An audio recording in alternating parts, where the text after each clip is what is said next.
भगवद गीता एक अनमोल किताब है जिसमें मनुष्य उसको पढ़ के अकेले ही सारे समस्या का समाधान कर सकता है। भगवान श्री कृष्ण ने अर्जुन को जो धर्म, कर्म और कर्तव्य के बारे में जो बताए उस उपदेश को ही गीता कहते हैं। जब मनुष्य उसके कर्मों में विचलित हो जाता है, सही और गलत का निर्णय नहीं ले पाता, उस समय गीता ही सर्वश्रेष्ठ मार्ग है। आज से करीब 5000 साल पहले कौरवों और पांडवों महाभारत के रणभूमि में सामने खड़े हुए थे। उसी समय भगवान श्री कृष्ण उनके अमृत वाणी से सिर्फ अर्जुन को नहीं, सारे मनुष्य जाति को धर्म, कर्म और कर्तव्य के बारे में जो मार्ग बताए उसी को ही गीता कहते हैं।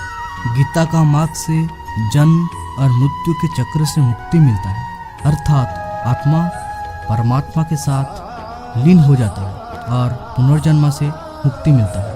भगवान श्री कृष्ण ने ये इंद्रियां अर्थात ये आँखें, कान, नाक, मुख, जीभ इसलिए बनाए हैं क्योंकि वो जीवन का आनंद स्वयं ले सके। मनुष्य आँखों से ये पृथ्वी का सुंदरता को देखकर, सृष्टि को देखकर, फूलों को देखकर, तारों को देखकर, चांद की चांदनी को देखकर और पशु और पक्षी को देखकर आनंद ले सकता है। नाक से सुगंध और दुर्गंध को जान सके, सुगंध से अपने मन को हरण कर सके, कान से झरनों के संगीत, ओंकार की ध्वनि, पक्षी के कुहू को सुनकर स्वयं आनंद ले सकता है। गीता कहती है कि हम सब आत्माएं हैं। आत्मा शरीर नहीं, शरीर को धारण करने वाला शरीर ही है। वह शरीर से संपूर्ण रूप में अलग है, जैसे वस्त्र से शरीर अलग है। भगवान श्री कृष्ण ने बोलते हैं कि ये आत्मा नित्य है, सनातन है, अमर है। ये न कभी जन्म लेता है न कभी मरता है। ये अजन्मा है, कोई उसे मार नहीं सकता, कोई उसे जला नहीं सकता, कोई उसे भिगा नहीं सकता, कोई उसे काट नहीं सकता, ना कोई उसे डुबा सकता है। जीवन का मृत्यु होता है लेकिन आत्मा का कभी नहीं हो सकता। जैसे इंसान एक वस्त्र को त्याग करके दूसरे एक वस्त्र को धारण करता है, ठीक उसी तरह आत्मा भी एक शरीर को त्याग करके अलग एक शरीर को धारण करता है।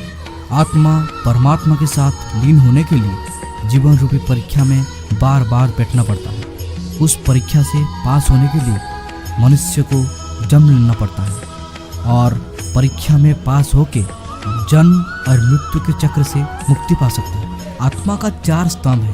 पहला है धर्म, जो कि सिंह उसका प्रतीक है, जो दिल मानता है, जैसे सच बोलना, झूठ ना बोलना, चोरी ना करना, किसी को अन्याय ना करना, किसी के भी अमंगल ना सोचना, सभी को आदर करना, दूसरों के साथ खुशी बांटना।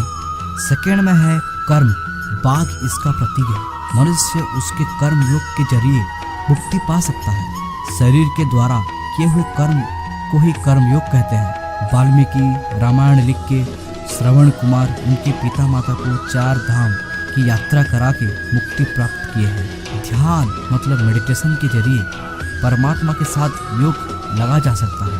कर्म योग श्रेष्ठ है, इसलिए हमको कर्म करते रहना चाहिए। कर्म ही पुण्य है, इसीलिए अपना कर्म करते चलो, फल की चिंता ना करो। तुम्हारे परिश्रम के अनुसार तुम्हें फल जरूर मिलेगा। मनुष्य को अपना कर्तव्य हमेशा करते रहना चाहिए, क्योंकि कर्तव्य ही धर्म है और सबके लिए धर्म भिन्न भिन्न होता है। धर्म का पालन करते समय तुम यदि मारे गए तो यश के साथ साथ वीरगति प्राप्त होगी और तुम अमर हो जाओगे। जीत गए तो यश के साथ साथ पृथ्वी का राज्य भोगोगे। सुख दुख, जय पराजय, लाभ हानि को समाज समझकर अपना कर्तव्य पालन करते रहना चाहिए, क्योंकि तुम्हारे कर्तव्य ही तुम्हारे धर्म है और धर्म ही पुण्य है। इसलिए अपना कर्तव्य हमेशा पालन करो। तीसरे में आता है अर्थ, घोड़ा उसके प्रतीक है। चौथे में आता है मोक्ष, हाथी उसका प्रतीक है। मनुष्य दूसरों को माफ करके और माफी मांग के मुक्ति पा सकता है। मन सभी इंद्रियों का राजा है। मनुष्यों का इंद्रियां हमेशा विचलित होते रहता है और उस इंद्रियों को चलाता है मन। ये तभी तक विचलित होता रहेगा जब तक जीवात्मा अपने मन को अपने काबू में ना लाए। परंतु मन के अधीन ना रहकर मन को ही अधीन कर लोगे तो मन अच्छे सारथी की तरह परमात्मा तक ले जाएगा। ये महाभारत धर्म अधर्म, सत्य असत्य और न्याय अन्याय के बीच में ही हुआ था। उसके फलस्वरूप धर्म सत्य और न्याय की जीत हुई। रक्षा करने वाला भगवान श्री कृष्ण थे। भगवान श्री कृष्ण बोलते हैं कि मैं सब में हूँ, मैं सब कुछ हूँ, सब कुछ। ये चांद, सितारे, शरीर, आत्मा, नदियाँ, पहाड़, ब्रह्मा, गरुड़, सुमेरु, सब कुछ। अर्जुन भी मैं हूँ, मैं ही हूँ। मैं ब्रह्मा बनकर दुनिया को सृष्टि करता हूँ, विष्णु बनकर पालन करता हूँ और फिर रुद्र बनकर सब कुछ विनाश करता हूँ। मैं ऐसे ही सृष्टि और विनाश करता रहता हूँ क्योंकि उन आत्माओं को मौका मिल सके परमात्मा के साथ लिप्त होके ये जीवन और मृत्यु का चक्र से मुक्ति पा सके। मनुष्य पहले बालक होता है, फिर युवा, फिर वृद्ध, फिर मृत्यु, फिर जन्म, फिर मृत्यु। ये यात्रा तो शरीर की है, लेकिन आत्मा कभी नहीं मरता। वो एक शरीर को छोड़ के दूसरे शरीर को धारण कर लेता है। जैसे हम पुराने वस्त्रों को उतार कर नए वस्त्र पहन लेते हैं। पहले जन्म, फिर मृत्यु, फिर जन्म, फिर मृत्यु। तो सुख कहाँ है? कहाँ है सुख?